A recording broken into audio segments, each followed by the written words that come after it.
সবাইকে স্বাগতম জানাচ্ছি আমাদের আজকের টেকনিক্যাল অ্যানালাইসিস এডুকেশনাল ভিডিওতে। আমরা মার্কেটের আপডেট এবং কিছু ইনস্ট্রুমেন্টাল টেকনিক্যাল ফরমেশন আমরা আলোচনা করেছিলাম লাস্ট কয়েকটা ভিডিওতে। লো পেইডআপের কথা বলেছিলাম এবং আহ, দেখানোর চেষ্টা করেছিলাম যে এই সিমিলার প্যাটার্ন গুলো বা সিমিলারিটিস গুলো হয়তো অন্যান্য স্টকে আমরা দেখতে পারি। আজকে আমরা একটু মার্কেট নিয়ে দেখবো। আপনারা দেখতে পাচ্ছেন যে ডে চার্টে মার্কেট অলরেডি একটা ফরমেশন ক্রিয়েট হয়েছে। আপনার পরপর তিনটা ব্ল্যাক ক্যান্ডেল তৈরি হয়েছে, যেটা কিনা থ্রি ব্ল্যাক ক্রো একটা ফরমেশন, এবং এটা অবশ্যই বিয়ারিশ রিভার্সাল একটা ক্যান্ডেল স্টিক্স প্যাটার্ন। আপনারা দেখতে পাচ্ছেন যে আরো একটা টেকনিক্যাল টুলস আমরা এখানে ইউজ করছি এখন বা নিয়ে এসছি আজকের অ্যানালাইসিস ভিডিওতে, সেটা হচ্ছে বোলিঞ্জার ব্যান্ড। বোলিঞ্জার ব্যান্ডের লোয়ার ব্যান্ডকে প্রায় টাচ করে ফেলেছে, আমরা দেখতেই পাচ্ছি। নর্মালি হচ্ছে বোলিঞ্জার ব্যান্ড যদি স্ফীত বেশি থাকে বা গ্যাপটা বেশি থাকে, ওইটা একটা পর্যায়ে কারেকশন হয় এবং আবার স্কুইজ হইতে শুরু করে। তা আমরা সেই টিপিক্যাল ব্যাপারগুলো এখানে হচ্ছে কিনা সেটা একটু আমরা দেখার চেষ্টা করি। আমরা মেজার করার জন্য এখান থেকে এই পর্যন্ত বোলিঞ্জার ব্যান্ডের মেজারমেন্টটা নিয়ে আসলাম। তো অনেক স্ফীত একটা অবস্থা বা গ্যাপ আমরা দেখতে পাচ্ছি। আমরা যদি এটা একটু আড়াআড়ি ভাবেও নেই, যে আমরা এইভাবেও যদি চিন্তা করি যে গ্যাপটা অর্থাৎ ব্যাসটা, বলিঞ্জার ব্যান্ডের ব্যাস সেটা সেটা কতটুকু, আমরা এইভাবেই একটু কাউন্ট করে দেখার চেষ্টা করি, তাহলে দেখবো যে এই জায়গাটাতে বলিঞ্জার ব্যান্ডের গ্যাপ অনেক কমে আসছে। অর্থাৎ এটার তুলনায় এটা গ্যাপটা কিন্তু অনেক ছোট। তো আমরা যদি নিয়ে আসি, ডিফারেন্সটা কিন্তু আপনারা নিজেরাই দেখতে পাচ্ছেন, অলমোস্ট 2/3। তো এইভাবে ধীরে ধীরে এই বোলিঞ্জার ব্যান্ডের এই উপর এবং মানে আপার এবং লোয়ার ব্যান্ড এইটা কমতে কমতে একটা পর্যায়ে যে এই যে এইখানে যেটাকে অনেক সময় আমরা স্কুইজ অবস্থা বলি, বা এটা একটা বটল নেক সিচুয়েশন ক্রিয়েট করবে। এরপরে যেটা হবে যে বটল নেক ক্রিয়েট করার পরেই মূলত একটা ভালো মুভমেন্ট আসতে পারে, অর্থাৎ এইভাবে এসে স্কুইজ হয়ে, এভাবে এসে স্কুইজ হয়ে এই ধরনের একটা সিচুয়েশন হইতে পারে। সো আমরা এই অংশটুকুকে বলতেছি বটল নেক। তো সেই পর্যন্ত আসলে অপেক্ষা করতে হবে, বিকজ এই পর্যন্ত আসলে এখানে স্টে করবে কিনা বা এখান থেকে ফার্দার আরো মুভ নিচে পড়বে কিনা সেটা তো এখনো কনফার্ম হতে পারছি না। আমরা আর একটু অ্যানালাইসিস করে দেখার চেষ্টা করব। আমরা সেই জন্য এটাকে উইকলি চার্টে নিয়ে যাচ্ছি। নয়েজটা একটু কমে আসবে, ফ্রিকোয়েন্সিটা কমে আসবে। উইকলি চার্টে দেখতে পাচ্ছি যে বোলিঞ্জার ব্যান্ড আমাদেরকে বলছে 4,843 পয়েন্ট। অর্থাৎ এইখানে যেমন বোলিঞ্জার ব্যান্ড লোয়ার ব্যান্ডকে টাচ করে করে নিচে পড়তে পড়তে একটা পর্যায়ে যেখান থেকে রিভার্সাল হয়েছিল, পরবর্তীতে আপার ব্যান্ডটাকে টাচ করে সেই বুলিশনেসটা কন্টিনিউ করতে পারে নাই। অর্থাৎ এইখানেও বোলিঞ্জার ব্যান্ডের আপার ব্যান্ডটাকে টাচ করে কারেকশন আমরা দেখেছি, এইখানেও দেখলাম, এই জায়গাটাতেও দেখলাম। সো লোয়ার ব্যান্ডটাকে টাচ করে আবারও এই জায়গা থেকে বাউন্স ব্যাক করার একটা হাই পসিবিলিটি আছে। তো মার্কেটে হয়তোবা যেমন এটা উইকলি চার্ট, তার মানে এটা একটা উইকলি ক্যান্ডেল, আরো একটা সপ্তাহ প্লাস মাইনাস করে এখানে একটা কারেকশন থাকতে পারে। এটা হয়তোবা এখন প্রাইস যদি খুব বেশি মানে ইন্ডেক্স যদি খুব বেশি কারেকশন না হয়, তাহলে 4,843 পয়েন্টটা ইনক্রিজ করতে করতে 4,850-55 দিকে চলে যাবে। সেই ক্ষেত্রে আরো একটা ক্যান্ডেল হয়তোবা এইটার কাছাকাছি লেভেলে তৈরি হয়ে তারপর রিভার্সাল কোনো কিছু তৈরি হয় কিনা সেটা আমাদের মানে অপেক্ষা করা লাগবে দেখার জন্য। সো পসিবিলিটি গুলো কি কি সেইগুলো আমরা যদি ফাইন্ড আউট করতে পারি, যখন যেটার মতো করে সিমটম আমরা মার্কেটে দেখবো, অ্যাকর্ডিংলি আমরা অ্যাক্ট করতে পারবো। আরো একটা বিষয় ইন্ডেক্সের জন্য আমরা একটু দেখবো। আহ আমরা আমাদের এই ড্রয়িং গুলো একটু সরিয়ে দিচ্ছি, আমরা উইকলি চার্ট রাখছি। আহ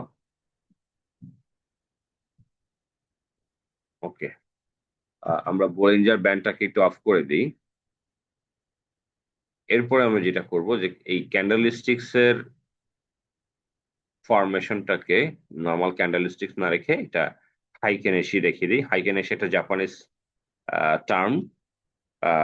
মূল ইয়েটা হচ্ছে যে কথাটা হচ্ছে হাইকেনেসি হচ্ছে আপনাকে ট্রেন্ডকে ফিল্টার করে দিবে। যখন ট্রেন্ড আস্তে আস্তে বুলিশ হবে, এই যে যেমন এখানে বুলিশ অবস্থার সিচুয়েশন তৈরি করেছে, এইখানে এই বড় বড় ক্যান্ডেলের মাধ্যমে মোমেন্টামটা গেইন করেছে, এই জায়গায় এসে মোমেন্টামটা কি লুজ করছে এবং পরবর্তীতে আবার গেইন করার চেষ্টা করে ক্যান্ডেলের বডিগুলো ছোট হয়েছে এবং আস্তে আস্তে এটা নেগেটিভ দিকে চলে গেছে। তো আপনারা নিশ্চয়ই দেখতে পাচ্ছেন, আমি একটু বড় করে দিই। এই যে বড় বড় ছোট ছোট ক্যান্ডেল আসার পরে এই যে দুইটা বড় ক্যান্ডেল কিন্তু আসছে, তার মানে মোমেন্টামটা এখানে বেশি, নেগেটিভ মোমেন্টামটা গেইন করছে। করার পরে যে জিনিসটা হয়েছে যে এই দুইটা ক্যান্ডেলের তুলনায় এই ক্যান্ডেলটা কিন্তু আবার একটু ছোট ছোট হয়ে আসতেছে, অর্থাৎ সামনের দিনগুলোতে দেখবেন যে এইখানে যে বড় বড় ক্যান্ডেল হয়েছে, এইখানে একটা পর্যায়ে ছোট ছোট বডির ক্যান্ডেল আসতে শুরু করবে, অর্থাৎ ফর্ম করা শুরু করবে হাইকেনেসি ক্যান্ডেলস্টিক্স প্যাটার্নে। তো যখন এটা আসবে তখন বুঝবেন যে মার্কেটের নেগেটিভিটিটা কমে আসতেছে, ডিমান্ড বাড়তেছে, সাপ্লাই কমতেছে এবং একটা পর্যায়ে রিবাউন্ড করে এইরকম একটা কিছু হুভারিং করে স্টকের কিন্তু বা ইন্ডেক্সের কিন্তু একটা ইউটার্ন আমরা দেখতে পাবো। এবং এই ইউটার্ন যখন দেখতে পাবো তখন আপনাদের সঙ্গে লাস্ট উইকের একটা উইকলি অ্যানালাইসিস আমি দিয়েছিলাম যে ফান্ডামেন্টাল স্টক গুলো কিন্তু তখন ভূমিকা পালন করবে, অর্থাৎ যেই মুহূর্তে মার্কেট ইউটার্ন নেওয়া শুরু করবে সেই মুহূর্তে থেকে মার্কেটে অপেক্ষাকৃত ফান্ডামেন্টাল স্টক গুলোর পজিশন আস্তে আস্তে ভালো হইতে থাকবে এবং সেইগুলোর দিকে যদি আপনারা নজর দেন তাহলে বেটার একটা রেজাল্ট পাবেন, অর্থাৎ সেখান থেকে মানি মেক করার অপরচুনিটি আপনারা পাবেন, সেটা আপনারা গ্র্যাব করতে পারবেন। আনটিল দেন মার্কেট, আমরা বলতেছিলাম যে 500 কোটি টাকার আশেপাশে যদি টার্নওভার কন্টিনিউ করে, মার্কেট খারাপ হতে থাকে বা কারেকশন কন্টিনিউ করতে থাকে, তাহলে এই মার্কেটে আমরা দেখতেছি সিমটম যে লো পেইড আপের স্টক গুলো ভালো করছে। তাহলে লো পেইড আপ স্টক গুলো যতক্ষণ পর্যন্ত হুভারিং করে ইউটার্ন না নিচ্ছে ততক্ষণ পর্যন্ত লো পেইড আপ স্টক গুলো ভালো করার পসিবিলিটি হাই। তো এখানে যে জিনিসটা আমরা দেখবো, একে তো হচ্ছে আমরা বলিঞ্জার ব্যান্ড দিয়ে মার্কেটের ট্রেন্ড আমরা দেখলাম, আমরা হাইকেনেসি দিয়ে দেখলাম, এরপরে আমরা দেখব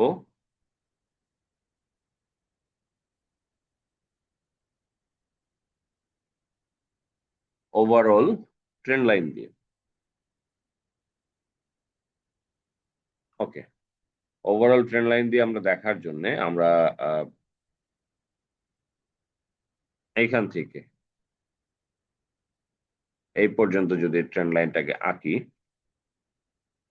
এবং এটাকে একটা ব্ল্যাক লাইন দিয়ে যদি ড্র করি, তাহলে দেখা যায় আমরা কিন্তু, আমরা ধরে নিলাম যে এইটার, সরি, যেহেতু 4,800 এখানে ইন্ডিকেট করছে, তো আইদার এই সাপোর্ট জোনটাতে সাপোর্ট নিবে, অর্থাৎ এই জায়গাটাতে, যেহেতু দুইটা পয়েন্ট খুব কাছাকাছি, তো আমি এই পুরো জোনটাকেই মানে কাউন্ট করব। যে ওইখানে আমরা দেখলাম যে বোলিঞ্জার ব্যান্ডে 4,843 পয়েন্ট অলরেডি শো করতেছে। ট্রেন্ড লাইন অর্থাৎ সাপোর্ট জোন হিসেবে 4,800 শো করতেছে। ট্রেন্ড লাইন অনুযায়ী যদি খুব তাড়াতাড়ি ফল করে তাহলে 4,800 স্লাইটলি নিচে, আর যদি তাড়াতাড়ি ফল না করে তাহলে 4,800 কনফার্ম করছে সাপোর্ট জোন হিসেবে। তো আমরা দেখতে পাচ্ছি 4,800 থেকে 4,840 পর্যন্ত এই রেঞ্জটার একটা সাপোর্ট আমরা দেখতে পাচ্ছি এবং এখান থেকেই মার্কেটের যদি বুলিশনেস কন্টিনিউ করতে হয় বা ধরে রাখতে হয়, থিওরিটিক্যালি মার্কেটকে এখান থেকে ঘুরে আসতে হবে। সো এখনো মার্কেটের কারেকশন আমরা যদি বিবেচনায় নিয়ে আসি, বিকজ আপনারা জানেন সামনের মানে এই মাসের মোরলেস 10 তারিখের পর থেকে বেশিরভাগ জুন ক্লোজিং কোম্পানির স্পট ট্রেডিং শুরু হবে এবং রেকর্ড ডেট আসতে শুরু করবে। সেই ক্ষেত্রে প্রাইস অ্যাডজাস্টমেন্ট হইতে পারে এবং প্রাইস অ্যাডজাস্টমেন্ট হলে সাধারণত এটা ইন্ডেক্সকে ক্যারি করার মতো স্টক হলে ইন্ডেক্সকে নেগেটিভ করে, আর যদি প্রাইস কারেকশন হয় পজিটিভ হয় তাহলে ইন্ডেক্সকে পজিটিভ করে। তো সেই জিনিসগুলা আগামী 10 তারিখের পর থেকে আমরা খুব ফ্রিকুয়েন্টলি দেখবো এবং খুব ভলাটিলিটি মার্কেটে আসবে। তো এখনই কনফার্ম করে বলা যাচ্ছে না যে 4,800 আসবে না, অথবা 4,800 আসবেই। এই দুইটার কোনো কথাই বলা সম্ভবপর নয়। হাইপোথেটিক্যাল ব্যাপারগুলো আমরা এখানে দাঁড় করানোর চেষ্টা করেছি এবং দেখার চেষ্টা করেছি আলটিমেটলি মার্কেটের মুভমেন্টটা কোন দিকে যাচ্ছে। তবে মার্কেট যেহেতু একটা বটমের দিকে চলে এসছে, নিশ্চিতভাবে জেনে থাকবেন এই বটমেও শেয়ারের পজিশনিং বাড়ানোর ব্যাপারে অনেক স্মার্ট ইনভেস্টরেরই কিন্তু আগ্রহ থাকবে, অনেক ইনস্টিটিউশনাল মানে ইনভেস্টমেন্টেরও কিন্তু আগ্রহ থাকবে। সো এটা নিয়ে নেগেটিভ হওয়ার কিছু আমি দেখছি না। হয়তো আরো অল্প কিছু কারেকশন হলেও হতে পারে, বাট সেটা অনেকের জন্য অপরচুনিটি হিসেবে থাকবে এবং সেই সঙ্গে আপনাকেও সেইভাবে থিঙ্কিংটা চেঞ্জ করে নিয়ে আসতে হবে।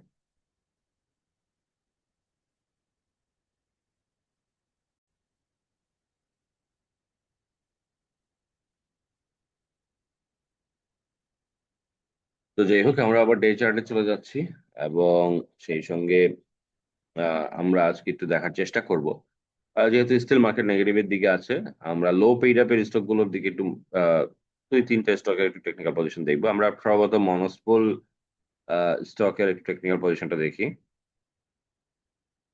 হাইকেনেসি থাকুক, আমরা এখানে একটু দেখার চেষ্টা করি বা বোঝার চেষ্টা করি। আহ, দীর্ঘ একটা কারেকশন, মানে ডাউন ট্রেন্ডের পর এটার অবস্থা এখন এরকম।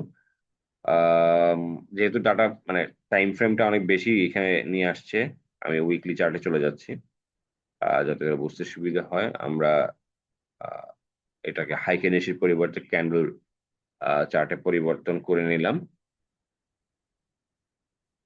তো আমরা এখানে যদি ড্র করি, ওকে, মোটামুটি এরকম, তাহলে আমরা দেখতে পাচ্ছি যে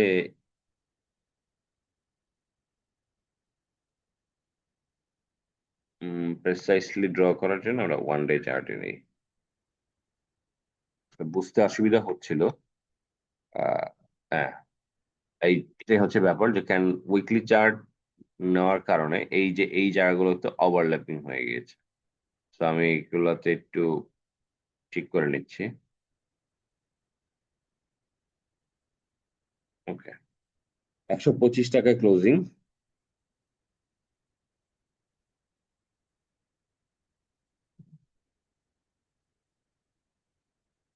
ঠিক আছে, 125 টাকার ক্লোজিং হয়েছে, তো এটার 140 টাকার উপরে যেতে পারলে এটার ভালো একটা প্রাইসিং হওয়ার চেষ্টা মানে হতে পারে। যেহেতু লো পেইড আপ স্টক গুলো মুভ করছে, আমরা দেখতেই পাচ্ছি যে ওভারঅল একটা রেজিস্ট্যান্স এখানে ফেস করেছে। এটাকে হয়তো বা সামনের দিনগুলোতে যদি মোমেন্টাম ভালো থাকে ব্রেকআউট করলেও করতে পারে। তো কিভাবে পটেনশিয়াল স্টক গুলো বের করবেন টেকনিক্যালি, সেটা একটু দেখার চেষ্টা করছি আমরা। যেমন 76-75 টাকার দিকে এটা বটম ছিল, মানে লোয়ার লো। এরপরে যখন বটমটা ক্রিয়েট করেছে এই দিন 90 টাকা, এবং আস্তে আস্তে হয়তো বা আবারও বটম আর একটা ক্রিয়েট করতে পারে। কিন্তু আমার কথা হচ্ছে যে এই যে সেকেন্ড যে বটমটা হলো,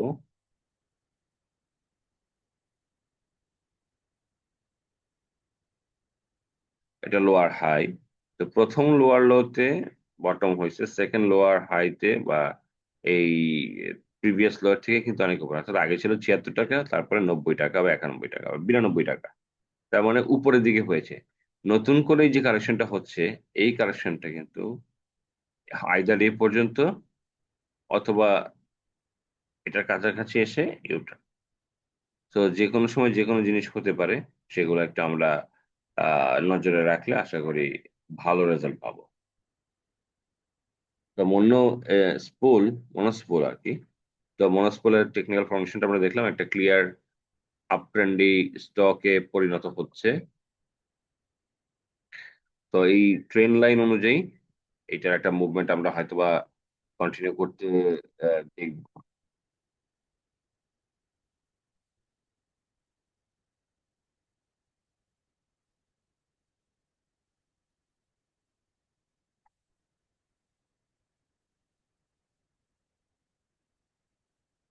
তো এই ট্রেন্ড লাইনকে ফলো করতে পারে।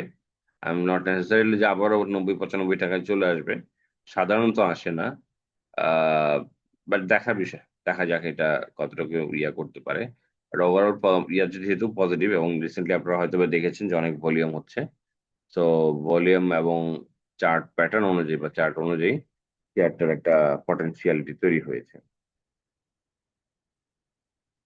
আমরা মুন্না সিরামিক এটা একটু দেখবো। আর 70 টাকা লেভেলে নেমে গিয়েছিল, সেখান থেকে বলা যায় 85-86 টাকা পর্যন্ত উঠে গিয়েছিল, ভালো একটা স্টক ছিল। মার্কেটে যারা লিডিং পজিশনে থাকে, সেটা যেই স্টকে হোক না কেন, চেষ্টা করা উচিত সেই লিডিং পজিশনে থাকা স্টক গুলোকেই গ্র্যাব করা বা ক্যাচ করা। যেহেতু আমরা সাধারণত ডে ট্রেড করি বা সুইং ট্রেড করি, আমাদের জন্য হচ্ছে এই জিনিসগুলো ফলো আপে রাখতে পারলে খুব ভালো হয়।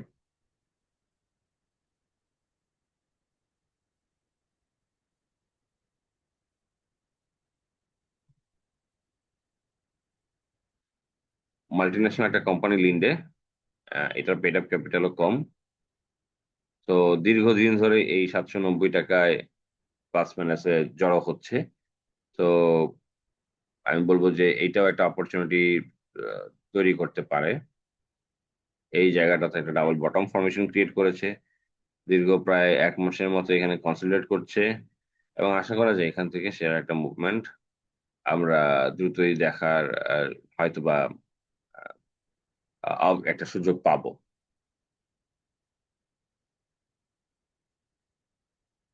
আমরা আরো একটি স্টকের একটু টেকনিক্যাল পজিশন দেখি। Haqqani double bottom formation create করে কারেকশন দিয়ে দিয়ে শেয়ারটা আবারও 77 টাকা উঠে গিয়েছে। তো এই যে ফরমেশন গুলো, মার্কেট লিডার যারা থাকে চেষ্টা করবেন, মার্কেট লিডার যারা তাদেরকে ওয়াচে রাখা, তাদের টেকনিক্যাল ফরমেশন গুলোকে ফলো আপে রাখা। যতক্ষণ পর্যন্ত বুলিশনেস ধরে রাখবে ততক্ষণ পর্যন্ত এটা ওয়াচে রাখতে পারেন, এবং সেই ক্ষেত্রে আহ স্টকের কারেকশন থাকা সাপেক্ষে ওই স্টকে অনবোর্ডিং করতে পারেন, বা চিন্তা করতে পারেন যে এটাতে ইনভেস্ট করা যাবে কি যাবে না। দুঃখিত। তার আগে অবশ্যই রিস্ক ম্যানেজমেন্টের একটা ইস্যু আছে, সেটা যদি আপনারা ঠিকমতো দেখেন, ম্যানেজ করতে পারেন, তাহলে খুব ভালো রেজাল্ট আসতে পারে। তো আজকের ভিডিও এই পর্যন্তই। আহ, মোটামুটি ডিটেল বলার চেষ্টা করলাম, আপনারা আপনাদের মতো করে একটু অ্যানালাইসিস গুলো করবেন। আশা করি সেখান থেকে ভালো রেজাল্ট পাবেন। ধন্যবাদ সবাইকে।